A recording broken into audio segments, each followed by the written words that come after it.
नमस्कार दोस्तों, बहुत बहुत स्वागत है आपका निकुंज चौधरी व्लॉग्स में। अभी बात करने जा रही हूँ मैं एक ऐसे कपल की जो है तो ये लव मैरिज कपल, लेकिन इनकी लड़ाई झगड़े देख के ऐसा लगता है कि लव कहीं है ही नहीं और मैरिज इनके बीच में होनी नहीं चाहिए थी।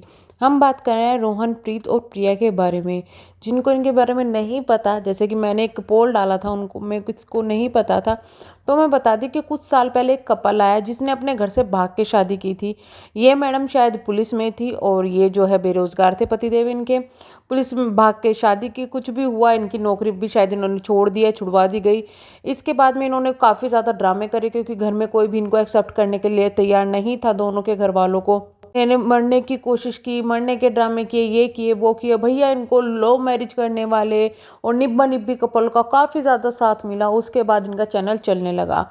इनके ड्रामा की हद तो तब हुई जब इन्होंने कभी ट्रेन में जा के पास जाके मरने की कोशिश की, ट्रेन के पास बैठने की, सिर्फ किस लिए कि इनके माँ बाप इनको माफ़ कर दे, ये घर चले जाए या फिर इनका जो चैनल है वो चल जाए, इसलिए इन्होंने ये हरकतें करी। इन हरकतों के बीच में मैडम जी प्रेग्नेंट हो गई और प्रेग्नेंट होने के बाद भी इन्होंने ये हरकतें नहीं छोड़ी।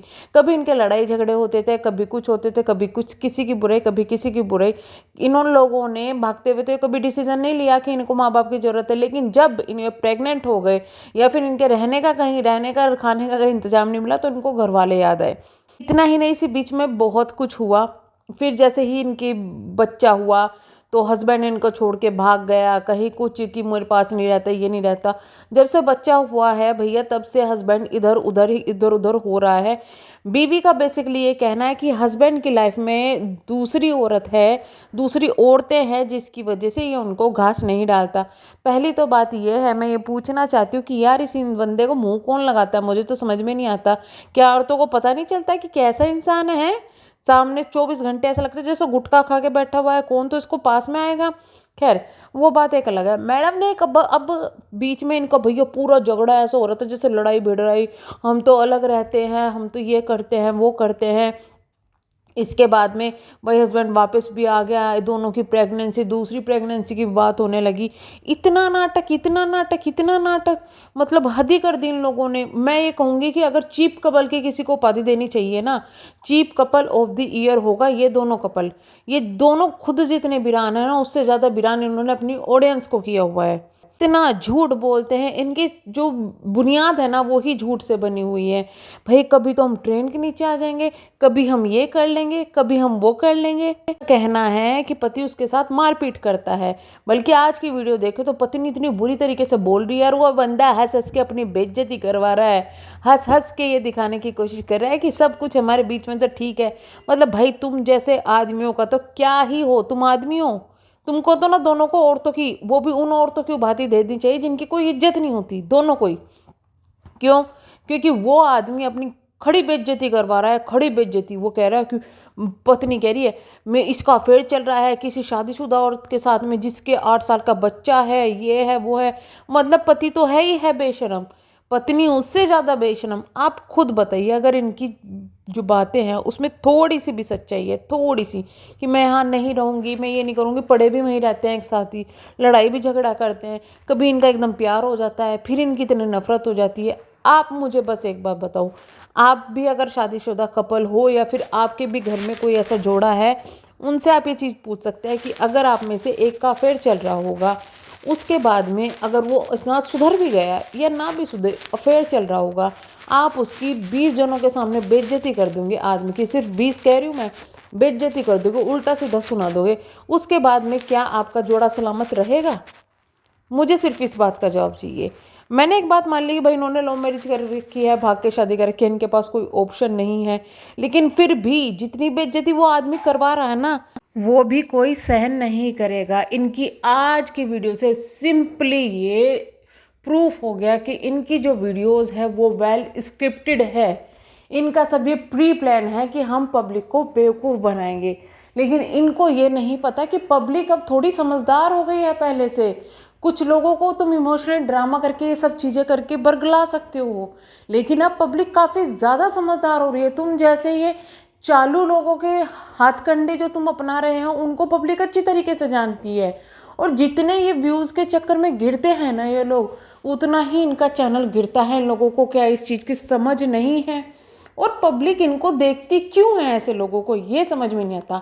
क्या सीखना चाहते हैं इनको देख के कि किस तरीके से घर से भागा जाए, किस तरीके से घर से भागने के बाद लाइफ की को सेटल किया जाए, किस तरीके से आपको घर से भागने के बाद में ना तो आप बीवी की इज्जत करेंगे और ना ही पति आपकी इज्जत करेगा, है ना।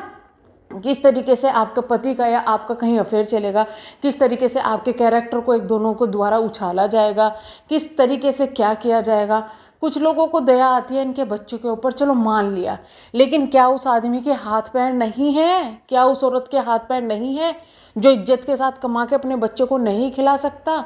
उस इंसान में कोई कमी नहीं है, हाथ पैरों की कमी नहीं है, उसके अंदर हेल्थ की कमी नहीं है, फिर भी इस कपल ने इतनी बेशर्मी दिखाई हुई है। उसका रीज़न ये है कि यूट्यूब पर बैठ के इस तरीके के ब्लॉगर्स को देखने वालों की संख्या जो है ना, वो इनको सिर्फ मोटिवेट कर रही है इतनी ही गंदगी फैलाने के लिए, और ये उस चीज़ का फ़ायदा उठा रहे हैं। इन लोगों को फ्री की मिल रही है पैसा, घर पे बैठे बैठे बस मोबाइल उठाना है, बकवास कर देनी है और उसको डाल देनी है। इनको कोई फ़र्क नहीं पड़ता कि जो ये डाल रहे हैं उससे पब्लिक को क्या इफ़ेक्ट पड़ेगा, या फिर जो ये डाल रहे हैं उससे इनकी इमेज को क्या फ़र्क पड़ेगा। मुझे तरस आता है इनके उन बच्चों पर, जो कि आगे फ्यूचर में जब कोई स्कूल जाएगा ना, तो उनको एक घर वाले पूछेंगे, उनके घर वाले इनके बच्चों के साथ में अपने बच्चों को बैठने नहीं देंगे।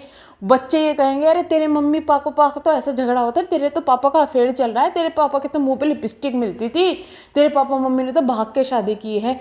उस वक्त भी शायद ये लोग बहुत प्राउडली कहेंगे कि हाँ हमने भाग के शादी की है, कोई बात नहीं बेटा, तुम भी किसी को भगा लेना। लेकिन जिस दिन इनके घर में लड़की हुई ना पैदा, उस दिन वो लड़की की कैसी ज़िंदगी तबाह होगी ना।